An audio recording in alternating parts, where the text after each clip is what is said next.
Have you ever heard that lightning never strikes the same place twice? Or that humans only use 10% of their brains? Hold on to your hats because we're about to debunk or confirm some of the most popular myths. So buckle up. We're about to dive into the world of myths and facts. First up, the electrifying myth that lightning never strikes the same place twice. Now, this statement is as flashy as it is incorrect. Lightning, a natural phenomenon, doesn't abide by any such rule. In fact, it's quite the opposite. Let's take the towering example of the Empire State Building. This iconic structure, standing tall at over a quarter of a mile, is a frequent target for lightning strikes. On average, it's struck about 23 times a year. That's right, not once or twice, but 23 times, and that's just an average. In a particularly stormy year, the count can surge to over 100. So the next time you hear someone confidently proclaiming that lightning never strikes the same place twice, remember the Empire State Building? Its yearly ordeal with lightning is a stark reminder of how nature doesn't follow our made-up rules. So there you have it. Lightning can indeed strike the same place twice. Next, the myth that we only use 10% of our brains. This is a claim that has been popularized in movies and books, suggesting a vast, untapped potential of human cognition. However, modern neuroscience tells a different story. The human brain is an intricate organ with each part having a specific function. For instance, the frontal lobes are responsible for decision-making and problem-solving, while the occipital lobes process visual information. Neuroimaging studies have shown that over the course of a day, nearly every part of our brain is utilized. So where did this 10% myth come from? It's hard to pin down its exact origin, but it's likely a misinterpretation of early 20th century research which has been perpetuated by pop culture. In fact, if we used only 10% of our brains, we would be severely impaired.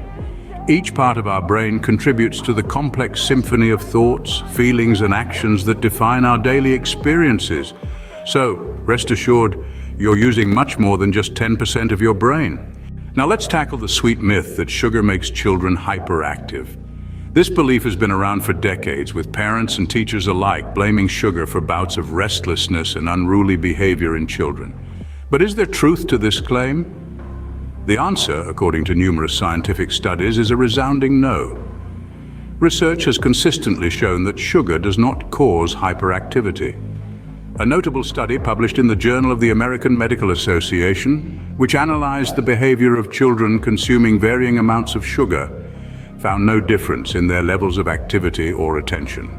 Similar results were obtained in a review of 16 controlled studies by the National Institutes of Health.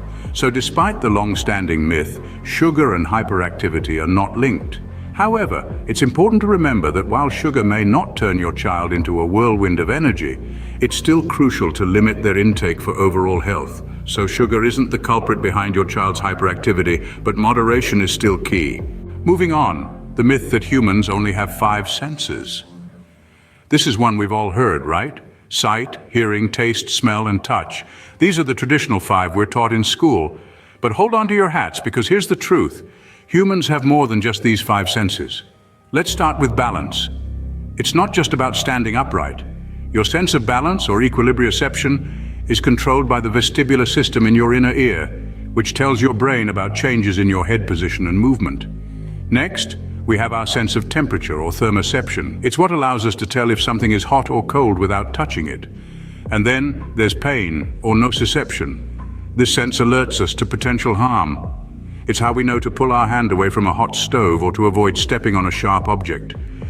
So, we actually have a lot more senses than just the basic 5. Lastly, the myth that goldfish only have a 3-second memory. This is a classic one, isn't it? We've all heard it, probably chuckled about it, but let's dive under the surface for a moment.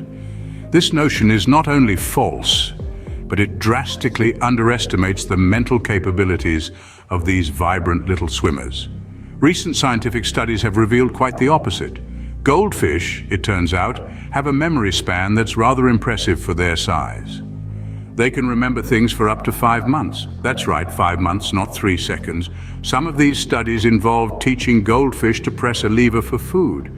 Even after the lever was removed, the goldfish remembered how to operate it months later when reintroduced.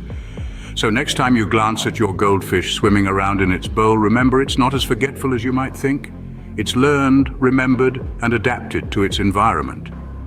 So your goldfish might remember you after all?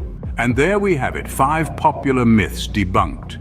It's a reminder to us all to question, to research, and to seek the truth, to not simply accept things as they are, but to delve deeper and uncover the facts beneath the folklore. Remember, just because something is widely believed doesn't make it true. Stay curious.